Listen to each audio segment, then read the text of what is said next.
Dahil sa well-developed na ang Bonifacio Global City, dahil ito ay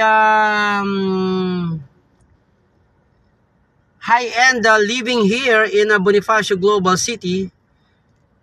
So yan, starting point natin here in Bonifacio Global City. Uwi tayo sa may Fort Bonifacio sa kampo ng sundalo mga guys. Alright.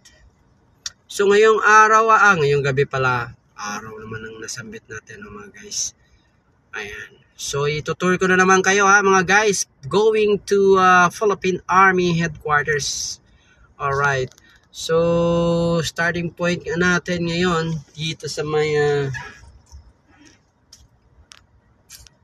BGC. Kakaliwa na ako dito sa may 8th Street. 8th Street kasi kung didiretsuin ko ito, hindi ako kakaliwa. So pwede kong makuha ang 5th Street, 5th Avenue, ang main road ng BGC. Pero since na nandito na ako sa 8th Street, kakaliwa na ako dito, then mag 21st Street naman ako, bound to Lawton Avenue. So ito lang kukuhanin ko para mas mapadali ako, iwasan ko ang konting traffic.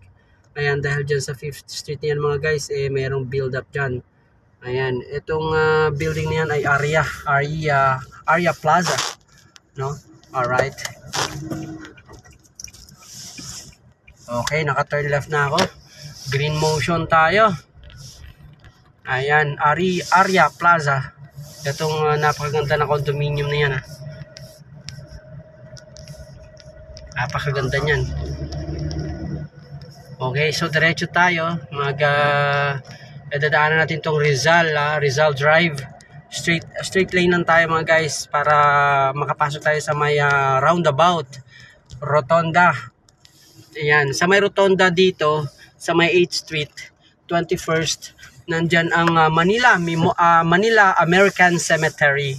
Yan, nandito mga guys, napakalawak dito ang Manila American Cemetery. To be exact, no, Manila American Memorial, Manila American Manila, nakalimutan ko ng pangalan ng Manila American Memorial Park. Manila American Memorial Cemetery. Ayun. Pero wala dito, nandun pa sa kabila. Habang tinataha ko kasi ang 21st Street mga guys, iniisip ko yon.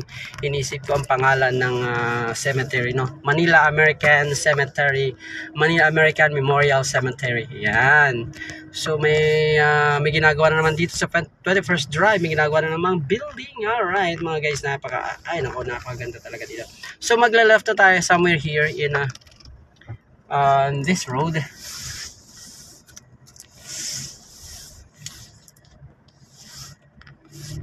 Alright. 5th, Fifth Avenue, 5th Avenue Place. Ayan, 5th Avenue Place, napakaganda din yan Ang 5th Avenue Place, ganyan lang yan mga guys. Condominium din yan. Kalupit-lupit din yan 5th Avenue. Ganda pa lang, driveway pa lang, entrada pa lang, napakaganda na. Ayan, approaching na tayo sa may Lawton Avenue. 5th. Ayan, 5th Avenue Place.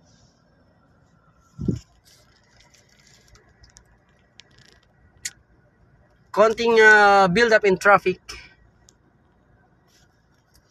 Dahil nasa stoplight tayo.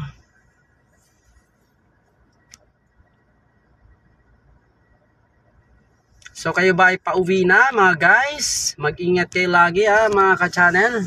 Habang kayo nanonood mga guys, ako na bahala dito sa pag-present sa inyo ng mga iba't ibang sitwasyon dito sa Metro Manila. Kaya lagi nyong ugaliing manood sa aking channel para marami kayong madidiscover na different ideas at the same time, no? Ganyan pala yan ng sitwasyon lagi sa may Metro Manila. Ayan. So, eto, sa mga hindi pa nakakaalam Metro Manila is composed of 16 cities and 1 municipality. Ito ay binubuo ng Makati, Maynila, Pasig, Quezon, Marikina, San Juan, Mandaluyong, Caloocan, Malabon, Navotas, Valenzuela, Pasay, Parañaque, Las Piñas, Muntinlupa, Taguig at nag-iisang Lone District Pateros. Okay, nasa Loton Avenue na nga tayo mga guys. Yung mga naka-double park yan dyan, alam nyo ba mga guys, mga Grab driver yan. Ha? Ayan, mga Grab driver, ay may taxi. Ito, Grab driver yan dahil sila ay naghihintay ng kanilang booking. Kung dyan somewhere in McKinley Hill mga guys, marami kasing mga dyan, yan sa McKinley West. Ayan, McKinley West yan na guys. Oh. Yan. Marami kasi dyan mga guys ang call center agent. That's why naghihintay yung mga Grab driver, mga magagaling magigiting ng mga Grab driver, hihintay sila ng booking kasi marami nga dyan ang mga call center agent. Alright, ayan. So, approaching naman na tayo dito sa may kampo ng sundalo. Nandyan ang Marines, nandyan ang Navy, nandyan ang Coast Guard, nandyan ang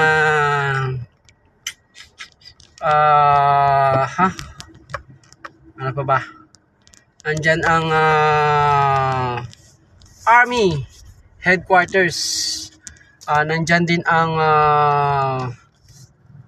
ano pa ba? Ang South Station ng Philippine National Police. Nandyan din ng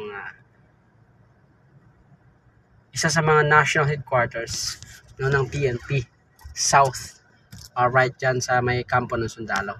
Alright, so yan ang kaya nga mahal ang value dito ng lupa, no? Kasi nandito one of the most safest place in the country. Alright, doon in mahalaga yan mga guys dahil ang ating mga kababayan ay ginugusto ang katahimikan ng ating bansa na at the same time matahimik na pamumuhay. That's why even though mahal ang mga lugar, ang lokasyon, doon pa rin nila pinipili para sa tahimik na pamumuhay. Okay? Ayan mga guys, ayaw nila ng mga magugulo. Kaya maraming lugar sa bansang Pilipinas ng mga malalaki. Malalaki pa ang lote, malaki pang lokasyon. Pero yun ay walang masyado nakatira dahil hindi ganun ka-safe. That's why dito sa Metro Manila ay kompleto na. No? Nandyan na kapag ikaw ay mag-mall, masyal-masyal, mag-unwind, nandyan na. Kapag ikaw ay mag-grocery at yung mga pangangailangan sa bahay, nandiyan na, bababa ka lang. Pupunta ka sa simbahan para ikaw ay manalangin ng pagpapasalamat, nandiyan na rin yung simbahan. Yan, pagkompleto na mga guys, no? Ayan, kung ikaw naman ay pupunta mag-discover ng iba't ibang magagandang lugar, ayan, meron ka naman sasakyan. So, yun lang mga guys, no? We must have a fulfillment in life. Ayan. So anyway mga guys, alright, sinisigway ko lang itong ating pagtatahak ng iba't ibang kalsada dito sa may Loton Avenue, which is nasa Taguig City pa rin tayo dahil nata-traffic tayo mga guys. Okay? Ayan. So pagka rush hour talaga mga guys, no, sa gabi, yun ay given na yan mga guys na tayo ay mata traffic. Okay? Ayan.